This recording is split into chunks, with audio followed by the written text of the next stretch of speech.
has confounded the FBI for nearly 7 years. But last month, the Justice Department cleared Ivan's colleague, Stephen Hatfield, who they paid $5.8 million for wrongfully suspecting him in the case. Ivan's worked at the Army Biological Warfare Lab at Fort Detrick, Maryland for 18 years until his death on Tuesday. He was one of the government's leading scientists researching vaccines and cures for anthrax exposure. But he had also a long history of homicidal threats, according to the papers filed last week in court by social workers. The story gets better. The letters contained anthrax powder were sent on the heels of the terror attacks on September 11, 2001, and turned up at congressional offices, newsrooms, and elsewhere, leaving a deadly trail through the post offices on its way. The powder killed 5 and sent numerous victims to hospitals and caused near panic at many locations. Workers in protective garb that made them look like spacemen decontaminated U.S. Capitol buildings after anthrax letters were discovered there. Major postal substations were closed for years. Newsrooms were checked all over for anthrax letters mailed to the offices in Florida and in New York. The Justice Department said Friday only that substantial progress had been made in the investigation, but the statement did not identify Irvin's. However, several U.S. officials said prosecutors had been closing in on the 62-year-old and had planned to seek an indictment and the death penalty. Authorities were investigating whether Irvin, who had complained about the limits of testing anthrax drugs on animals, released the toxins to test for the treatment on humans. The officials all discussed the continuing investigation on conditions of anonymity because they were not authorized to speak to the media. The Justice Department is expected to decide within days whether to close the anthrax investigation now that its main suspect is dead. If the case remains open, that could mean there are still other suspects. Ivan's attorney asserted the scientist's innocence and said he had cooperated with the investigators for more than a year. Ivan's died Tuesday at Frederick Memorial Hospital in Maryland. Relatives told the press that he killed himself. Kemp said that his client's death was a result of the government's relentless pressure of accusations and innuendo. For more than a decade, Ivan had worked to develop an anthrax vaccine that was effective in cases where different strains of anthrax were mixed, a situation that made vaccines ineffective. According to the federal document reviewed by the Associated Press in 2003, he shared the Declaration for Exceptional Civilian Service for his work on the anthrax vaccine, the highest honor to be given to a Defense Department civilian employee.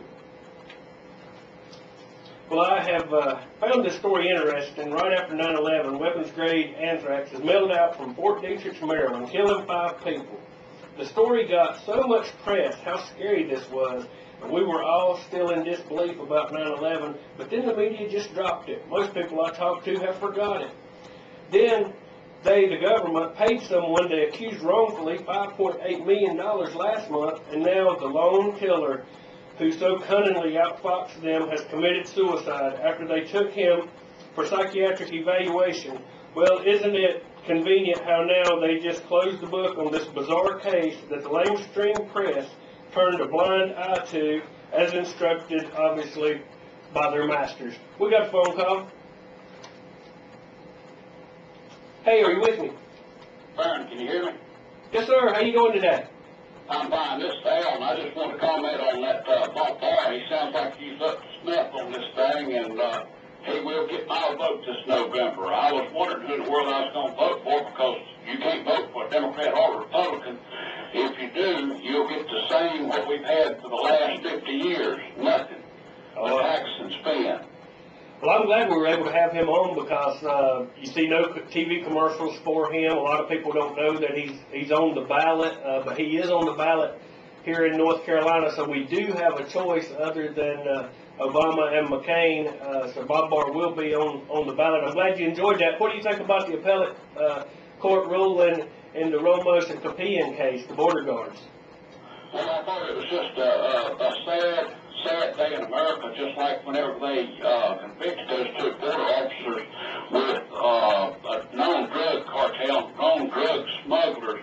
And, you know, in January 19th, we lost another Border Patrol officer, and he was a father of 2,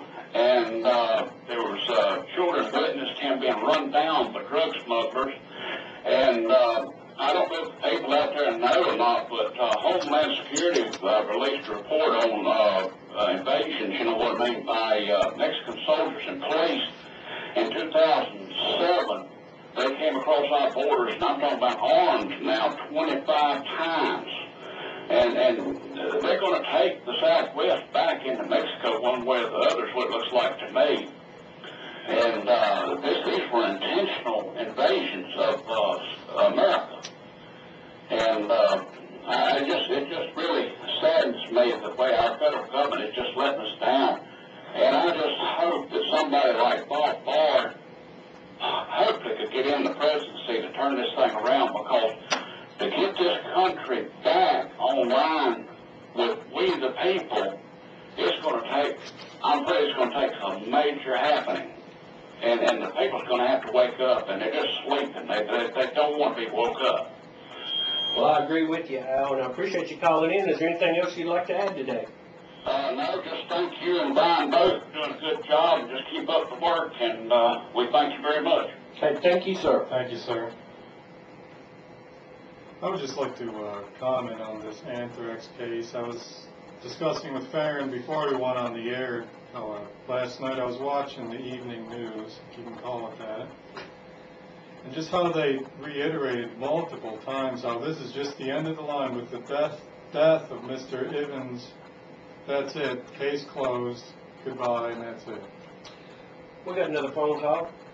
Hey, how you doing? Good. You're on the Real News. What would you like to say today? I'd like to just comment on the death we had at the Idaho County Jailhouse. Yes, sir.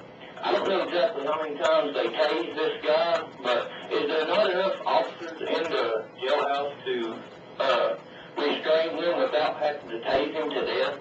I mean, that's just my question. I know there is plenty, but, you know, my question is, why don't the people say anything about it? I just don't understand. I was at the courthouse the day after this happened, and there wasn't anybody saying anything. It was just nobody cared, and they're just getting by with it. It's funny that you mentioned that, because before we went on, we were talking about in the jailhouse, handcuffed, could someone not be subdued and manhandled without this occurring, and we're going to be following up on it next week, but we sure do appreciate you calling. Is there anything else you'd like to add today? Not really. There's so much I'd like to say, but, you know, we don't have a lot of time, so I just wanted to let somebody else talk, but I just wanted to say that. Thank you for calling. Call anytime. We got another phone call. You're on the Real News.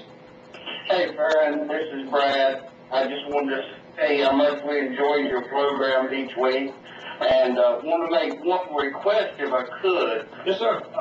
If there's any way that y'all could ever put together a show about the GPS trackings that are being used now and that are being developed to be used in our society.